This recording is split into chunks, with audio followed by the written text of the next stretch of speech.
Nestled in a quiet American suburb stood the Maddox house, an aging Victorian with sealed windows, peeling paint, and a secret no one dared mention.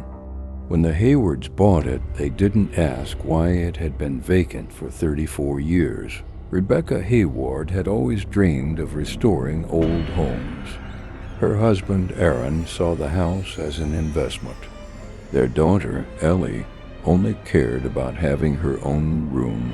As they unpacked, Rebecca noticed a strange draft.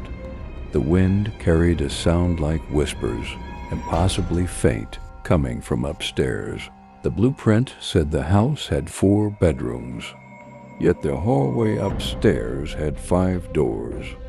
The last one at the far end had no knob, just rotted wood and scratch marks. Ellie asked why that room was locked. Rebecca told her it was probably an attic. Ellie just nodded, but later that night she pressed her ear against the wood and whispered, "Is someone in there?" No one replied, but Ellie heard breathing. Downstairs, Aaron discovered a rusted key hidden inside a hollow banister. No one remembered seeing it before.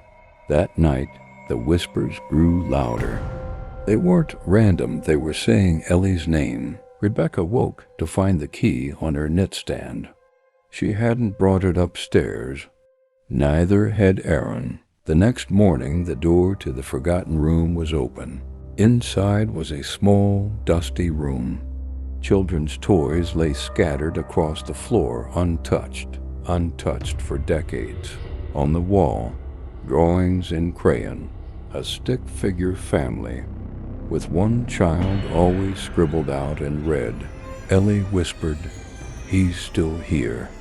When Rebecca asked who, Ellie simply said, "The forgotten one." They sealed the room again. But the next night, the door was open, and the toys were arranged in a perfect circle. Aaron installed a lock.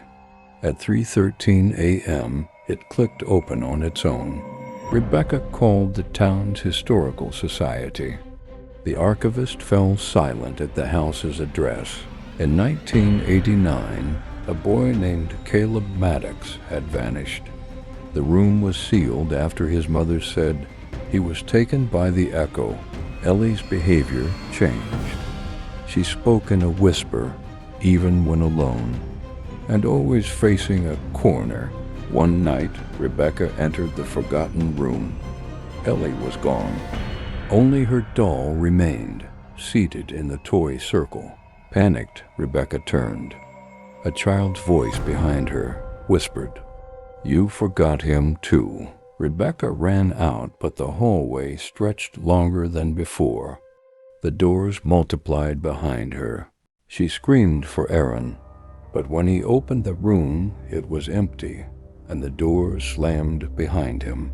Inside the room, Aaron heard Ellie laughing, then crying, then silence. Rebecca found Ellie in the basement. Eyes glazed, double quotes. She said, "If I stay, the echo will forget me." The room was gone, literally gone. The hallway now had only 4 doors. They moved out the next day, but every house they stayed in after had one room they couldn't open. Rebecca burned the key. It screamed, literally screamed. Years later, Ellie drew a picture. A stick boy alone in a red circle. "His name is Caleb," she said. Sometimes Ellie stands in front of a wall and whispers. She swears it echoes back. Behind the wallpaper of every old house is a room that remembers, and sometimes it remembers you